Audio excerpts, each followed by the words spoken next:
to print money.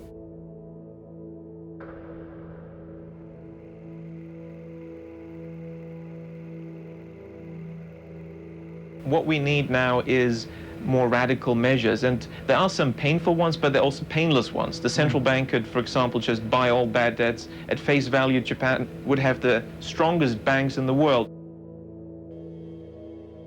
To bail out the banking sector, a central bank can buy up the bank's bad financial assets with newly created money, giving them face value for assets, which are often worth significantly less. This is what the Bank of Japan did after the war. Alternatively, money could be transferred to the banks by helping them make sizable profits. One way this can be achieved is for the central bank to corner a market, in effect, creating a mini-bubble in a certain market in which banks invest heavily, providing large profits for them. This turns out to be a relatively common technique by central banks to help their banking systems.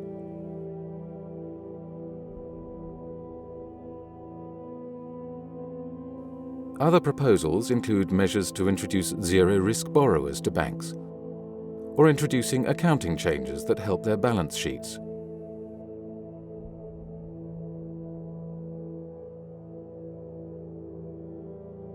In Japan, the authorities and the Bank of Japan argued, as did the Western powers almost 2 decades later, that the taxpayer should foot the bill.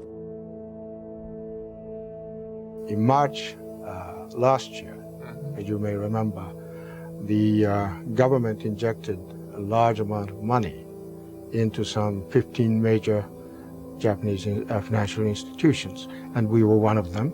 Yeah. That helped us write off bad debts and also to beef up our capital base so that we would be prepared to lend. Tax money has been used to recapitalize banks. However, there is no evidence that taxpayers have been responsible for the bank's problems. Therefore, such policies have likely created a moral hazard.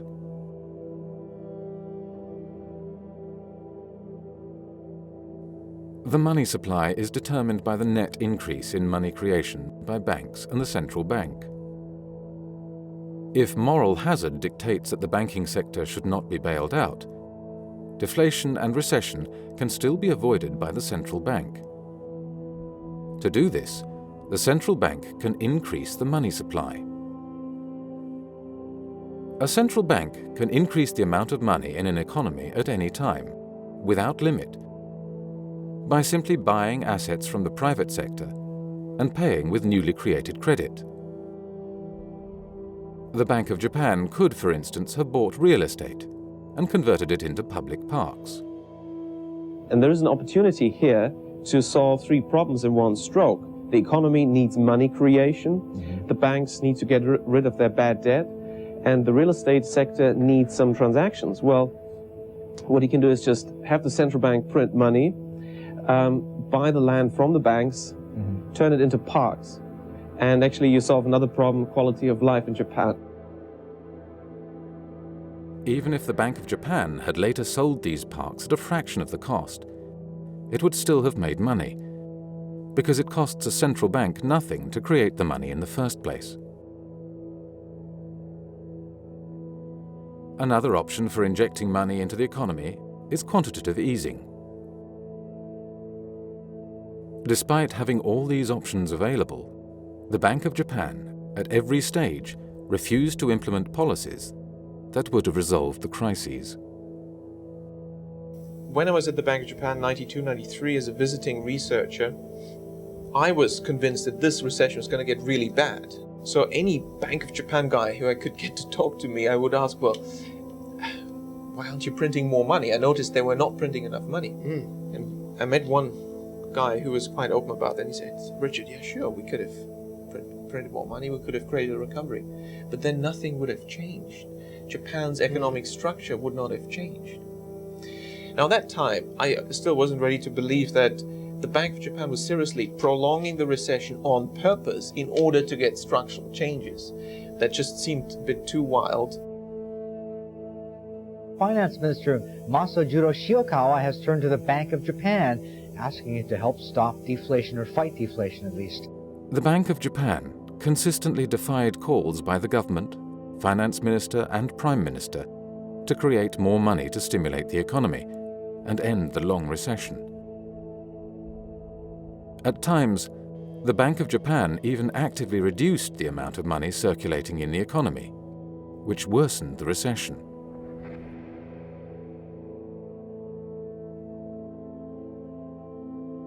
The Bank of Japan's arguments always came to the same conclusion, namely that the blame lay with Japan's economic structure. Central bank staff even argued that significant monetary easing could cause harm by inducing a further delay in the progress of structural adjustment.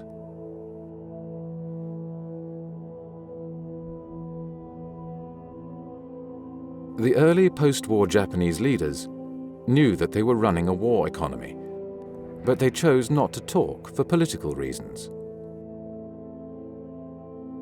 The Cold War propaganda message was that post-war Japan had adopted a US-style political and economic system. Unwilling to tell the truth, the early post-war leaders took their intimate knowledge about the origins of Japan's miracle economy with them to their grave. A generation of bureaucrats and politicians reigned in the 1980s and 1990s who did not understand the true character and purpose of their own country's economy. A whole generation of Japan's economists had been sent to the United States to receive PhDs and MBAs in US-style economics. Since neoclassical economics assumes that there is only one type of economic system, namely unmitigated free markets, where shareholders and central bankers rule supreme, many Japanese economists quickly came to regurgitate the arguments of US economists.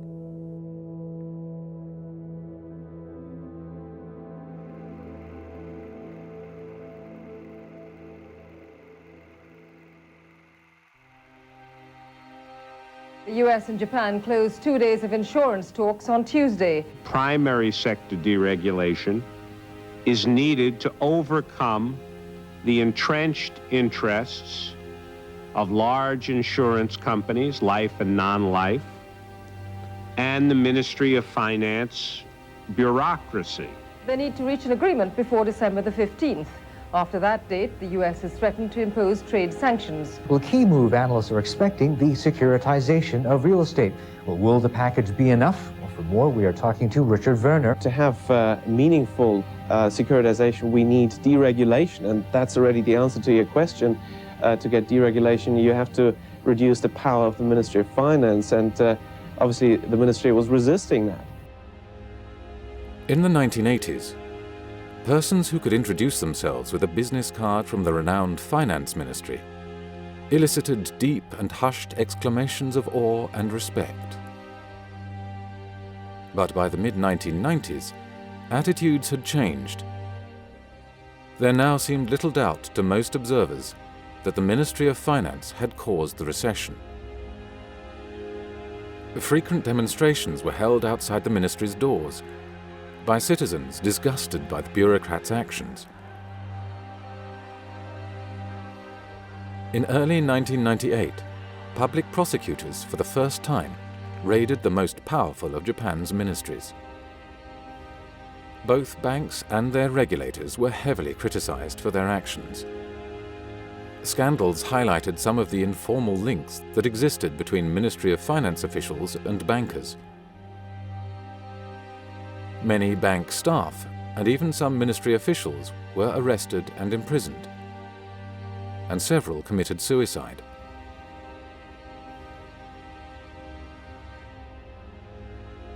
As central banker Masaki Shirakawa had explained,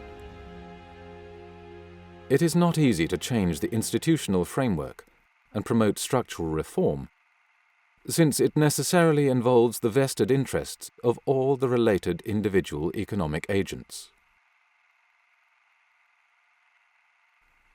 while Yutaka Yamaguchi, a deputy governor of the Bank of Japan, had said that the Bank of Japan had faced the big dilemma that monetary easing would produce the mitigation of immediate risks, which in turn would result in a delaying of adopting ultimate solutions.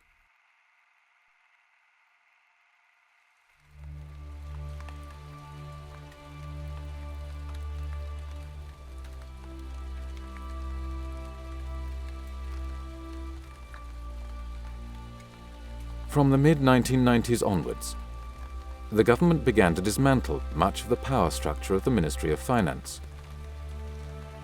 The Bank of Japan, on the other hand, saw its influence grow significantly. You have written just recently, there's no doubt in your mind, the central bank, the Bank of Japan, will be cut loose from the Ministry of Finance and become pretty much independent, putting it on a footing with other central banks.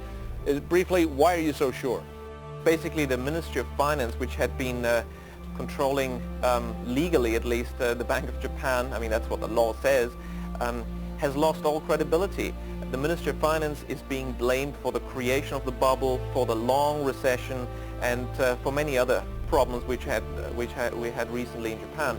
Whereas the Bank of Japan has been out of the spotlight of public criticism, and it's using that now to say, well, the MOP has been bad, we need independence now. Richard, thanks very much. I have been speaking to Richard Werner, Chief Economist at Jardine Fleming Securities in Tokyo.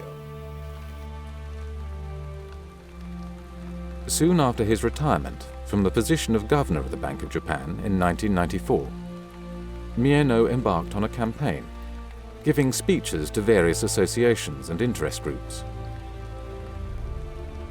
He lobbied for a change in the Bank of Japan law.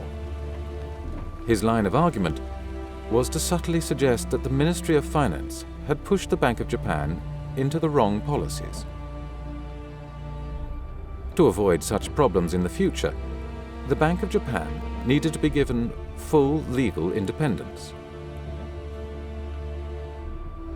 According to Mieno, making central banks independent reflected the human wisdom that had been nurtured by history. In 1998, monetary policy was put into the hands of the newly independent Bank of Japan. So you're saying that politicians as well as economists should be putting more pressure towards the Bank of Japan in order to create more money, but a lot of critics are going to say that that is intervening into the central bank's independence. What do you make of that? I think that's exactly right. That is intervening in the central bank's independence, and that's exactly what we need.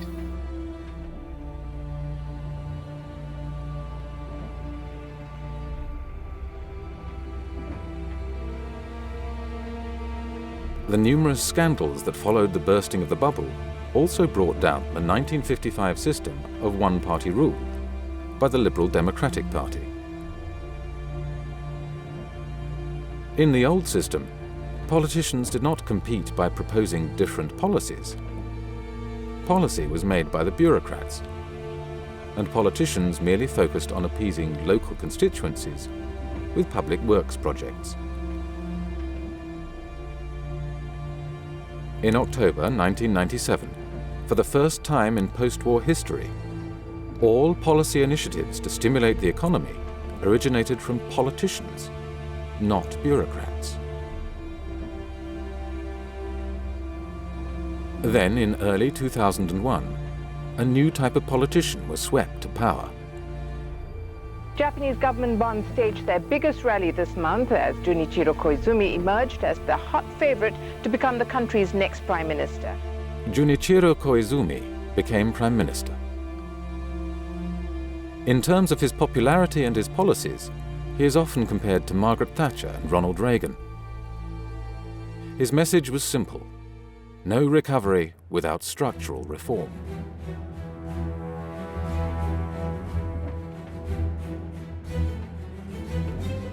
At the Geneva summit in July 2001, he said, "Some say recovery comes first, without reforms. But if the economy recovers, the will to reform will disappear. Therefore, after the elections, I will continue with the plan of no growth without structural reform. During 2001, the message of no economic growth without structural reform had been broadcast on an almost daily basis on the nation's TV screens. 先週開かれた G7 でも先月の日米首脳会談でも外国から要求されるのは日本の構造改革。確かにお隣韓国では経済危機のどん底で財閥解体などに取り組み、今や経済は急回復。だが韓国よりはるかに巨大で影響の大きい経済大国日本の構造改革はまだこれからだ。 Now everyone believes we need structural changes. We need to scrap Japanese-style capitalism to get a recovery. Why? It seems we tried all the policies. It seems we've tried everything, nothing works, so the system itself, the Japanese-style economic system, must be to blame, so we better get rid of it.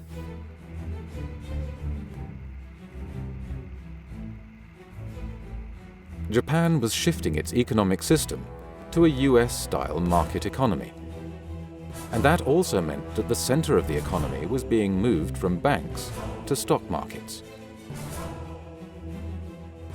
To entice depositors to pull their money out of banks and into the risky stock market, reformers withdrew the guarantee on all bank deposits, while creating tax incentives for stock investments.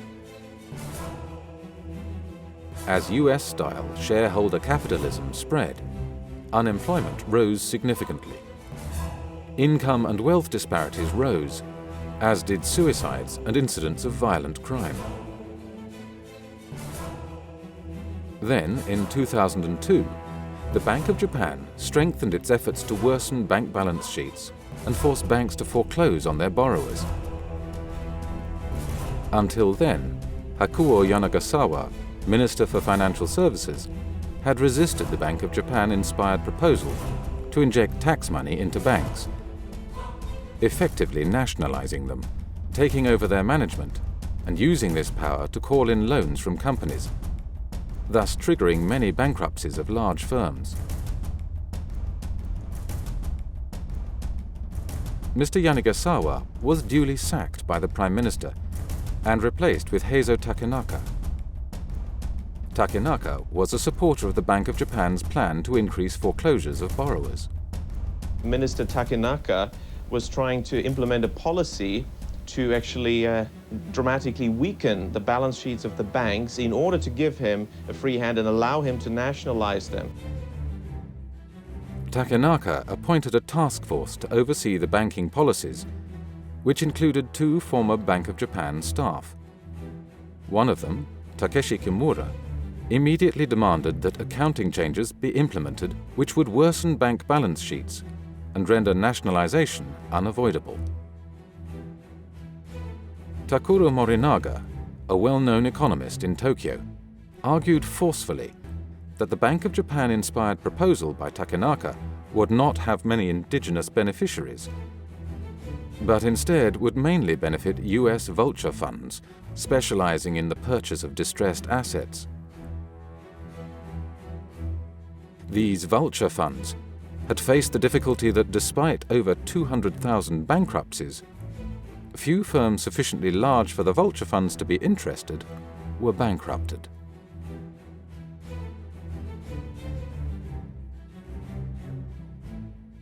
When Kimura's and Fukui's support for the bankruptcy plan was voiced, the former operated a private company that advised on the securitization of distressed assets, and the latter was an advisor of the Wall Street investment firm Goldman Sachs, one of the largest operators of vulture funds in the world. Mr. Fukui, also his mentor, Mr. Mieno, and his mentor, Mr. Maekawa, and you've guessed it, these are some of the princes of the yen that the book is all about. They have said on the record in the 80s and also throughout the 90s, what is the goal of monetary policy? It is to change the economic structure. Now, how do you do that? Well, you need a crisis, and that's really what they've done. They've created a crisis to change the economic structure. Richard, we're just out of time. I have to cut you off. Thank you so much, and we apologize. 一度ですね、要はどれぐらい貸出額を増やすかということを各銀行が割り当てられるわけですね。で、窓口料については例えば A 銀行がいくら、B 銀行がいくらということで、これはもう明らかに命令と言いましょうか、お宅の銀行はこれだけ増やせというふうなことを言われるわけですね。バブルの原因は窓口指導なんですね。で、窓口指導は日銀が独立的に決めたものなんですね。The department responsible for the window guidance quotas at the Bank of Japan was called the Banking Department. And who was in charge of this? The man at the head of this banking department inside the Bank of Japan during the bubble from 86 to 89 was Toshihiko Fukui. Mr. Fukui, the current governor of the Bank of Japan, he's the man who created the bubble. When Fukui had become governor of the Bank of Japan, he would say, "While destroying the high-growth model, I am building a model that suits the new era." They have succeeded on all counts. If you look at the list of their goals, and it was more than a wish list, it was more or less a plan that they mapped out.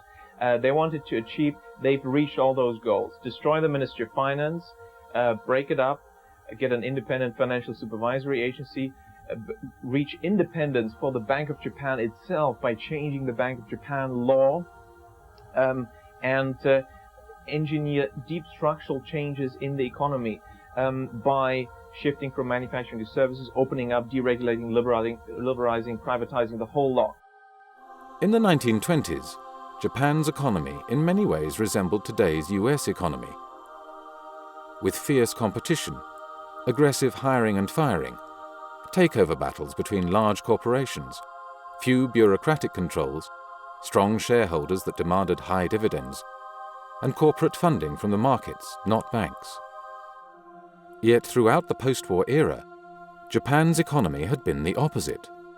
Highly regulated, with cartels limiting competition, bank financing and cross-shareholdings reducing shareholder power, no takeovers, and a frozen labour market with lifetime employment and seniority pay. It was claimed that to end the recession and improve performance, Japan must shift from welfare capitalism back to shareholder capitalism.